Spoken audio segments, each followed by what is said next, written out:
A priorização das renovações e o pouco número de contratos feitos. Isso é realmente um problema para o Fluminense? O Fluminense está olhando da maneira certa, a forma de agir tá certa? Enfim, você vai ver minha opinião neste vídeo de análise do Raiz Tricolor.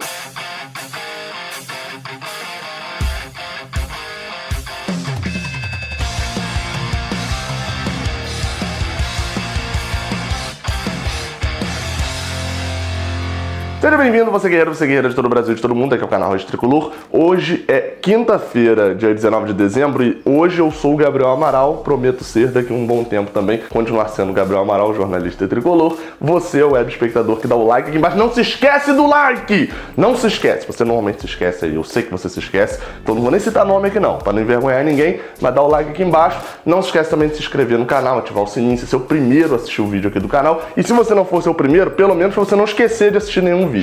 Vamos fazer aqui a análise hoje do elenco do Fluminense, né?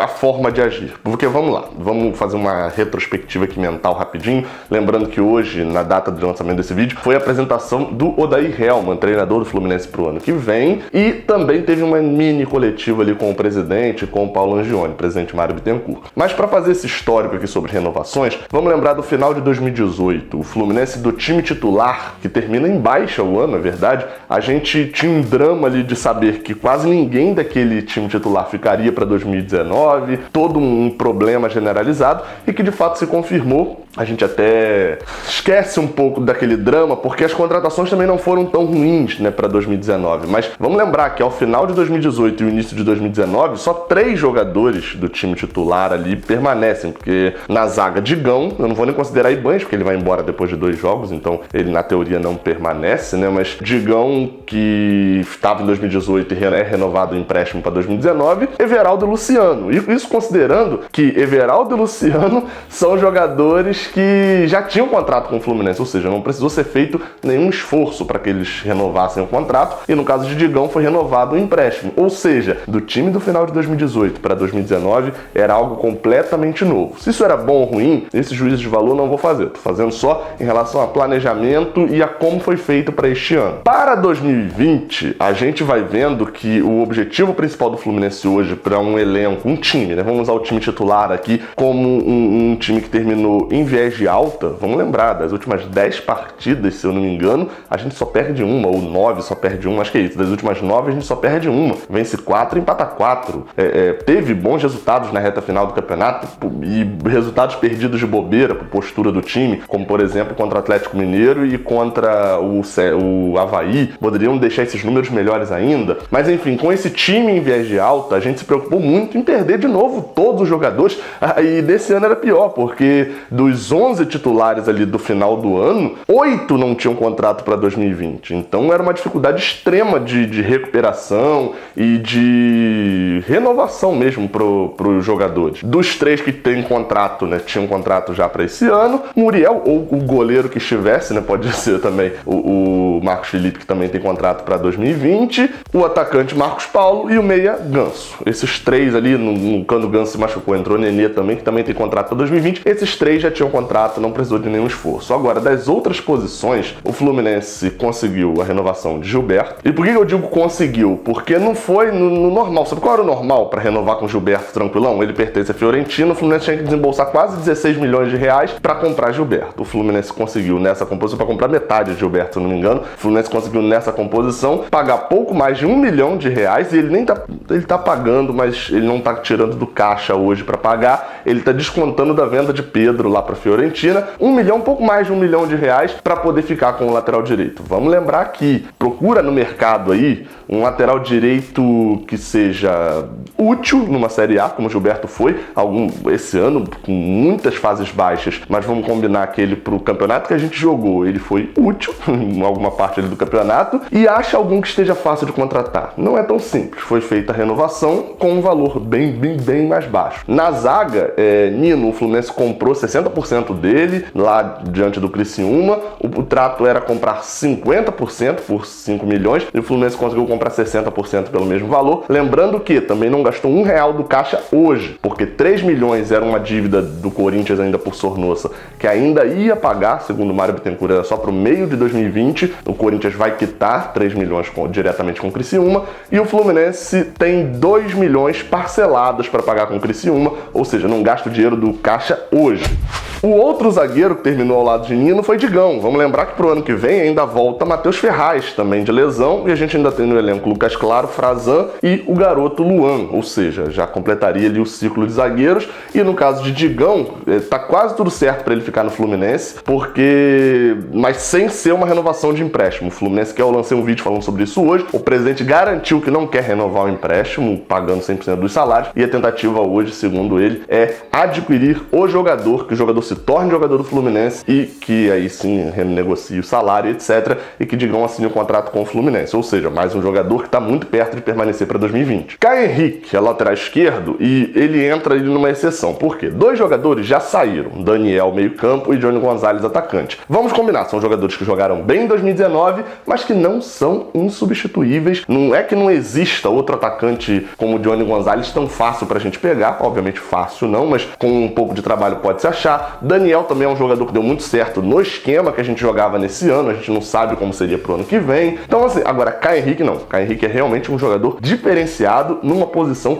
muito difícil de se encontrar jogadores. Pois bem, no caso de Caio Henrique, o presidente revelou hoje na coletiva que ele deu na apresentação do técnico Odair Hellmann que ele e tanto Alan, que eu já vou passar para o meio de campo, então juntar os dois aceitaram a proposta do Fluminense. Ou seja, o Fluminense fez a sua parte de acertar com os 2 jogadores, propôs o salário e acertou, ponto. O problema é acertar com os clubes lá fora. Com o Liverpool não tem muito interesse em renovar empréstimo, porque o contrato dele com o Alan só vai até o meio do ano, e ele quer vender. E aí, segundo o presidente, isso ficou mais fácil para o Fluminense, que o Fluminense pode conseguir uma composição ali parecida com o que vem sendo feito. Compra uma parte de ala e o Liverpool segura essa outra parte por mais tempo, já que já iria perder tudo no meio do ano. Já no caso de Caio Henrique, é diferente porque ele ainda tem um contrato maior com o Atlético de Madrid e, se for para ser reemprestado, talvez o Atlético, como eu falei, queira uma vitrine maior, queira o jogador disputando Libertadores, por exemplo. Se ele quiser vender, segundo o presidente, já foi informado a ele de que existe uma proposta de um time europeu por Caio Henrique de 12 milhões de euros. Aí, meu amigo, aí não dá pra cobrir não, mas assim, Caio Henrique era uma perda que poucos clubes do Brasil teriam dinheiro hoje pra manter, poucos clubes do Brasil teriam dinheiro pra cobrir uma proposta de 12 milhões de euros. Pra mim é a grande perda, caso termine dessa forma o ano, é a grande perda desse elenco de não renovação. Completando o time, a gente tem Yuri, que é uma situação parecida com a de Digão, mas muito bem encaminhado. O Santos já aceitou perder o jogador de graça, né, na teoria, e ainda ficar com uma parte dele. O Fluminense ficaria, acho que com 50% do jogador, e a outra parte seria dividida entre Santos e Audax, isso de graça, ou seja, o Fluminense pegaria um jogador que estava emprestado e pegaria ele de graça para si, contrataria de graça, e o Santos já aceitou. Falta o Audax aceitar, acho que dificilmente vá recusar. Passando mais para frente, Ganso, como eu falei, já estava renovado, o Daniel já saiu. No ataque, Johnny Gonzalez já saiu e Marcos Paulo já tinha contrato. Aí vem um medo. Eu falei um tempo atrás aqui que a torcida estava muito preocupada com a parte ofensiva, etc. E de fato estava. Só que desde esse dia pra cá, e eu tô fazendo isso aqui para não ser acusado de incoerente, desde esse dia pra cá foram confirmadas uma série de renovações ou muito bem encaminhadas na parte defensiva, como por exemplo Gilberto, Digão, Nino e Yuri. São 4 aí exemplos de jogadores que, quando eu falei essa frase, eles não estavam confirmados e agora já estão alguns confirmados, outros praticamente confirmados já para 2020 do Fluminense. O que me desperta agora sim o olhar para o ataque. Para 2020 o Fluminense já perdeu, vamos botar alguns perdeu entre aspas, mas já perdeu Johnny Gonzalez, já perdeu o Brenner, Evandro, uma série de outros jogadores que eu prefiro alguns aqui nem lembrar, e só sobra hoje no elenco, se eu não estou equivocado, Marcos Paulo, Evanilson até fevereiro, porque depois de fevereiro a gente ainda também não tem um contrato com ele, e Pablo Diego também não está renovado ainda. É complicado, porque o Wellington nem também não foi falado nada sobre renovação ainda, Guilherme já foi embora, João Pedro também já foi pro Watford, é uma série de jogadores do ataque que estão saindo. A gente tinha um bolo de atacantes para esse ano, com 9 atacantes no banco, só que todos com contrato até o final do ano. É o setor que precisa de uma atenção agora para as contratações. Vamos lembrar, caso não renove com Caio Henrique, o Fluminense não precisa ter um lateral esquerdo do nível de Caio Henrique. E é ótimo que tenha, como teve em 2019, mas não precisa fazer uma contratação à altura para a lateral esquerda, por exemplo. A gente teria hoje Mascarenhas, Ourinho e o César, que tá subindo do sub-20, o que me dá um certo medo, porque eu não confio tanto em Ourinho, não confio no físico de Mascarenhas, e o César eu vi muito pouco jogar. Ou seja, seria uma incógnita, mas eu acho que para os primeiros 3 meses daria para pelo menos fazer um teste geral ou então tentar buscar, mas eu acho muito difícil achar um lateral esquerdo no mercado, a não ser aqueles que sejam como o Caio Henrique, que a gente não aposte nada e acaba vindo. Agora, pro ataque vai precisar ir pro mercado.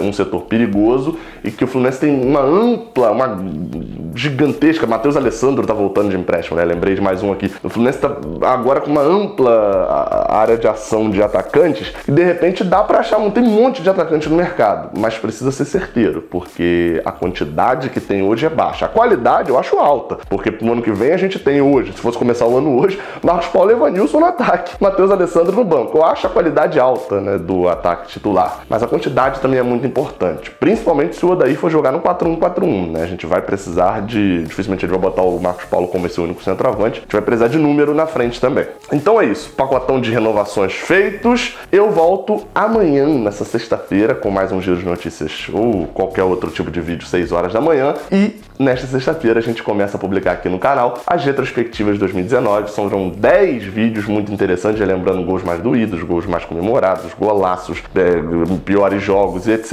etc, etc. Saudações tricolores, até a próxima, valeu! Caraca, você por aqui, você chegou até o final desse vídeo, então você gosta bastante aqui do canal, né? Então se gosta bastante, aproveita para acompanhar. Aqui em cima o vídeo mais recente que eu enviei e aqui embaixo um vídeo que o YouTube separou especialmente para você. Não se esquece que é para apertar aqui para se inscrever e claro, muito obrigado pela moral que vocês têm me dado. Saudações tricolores.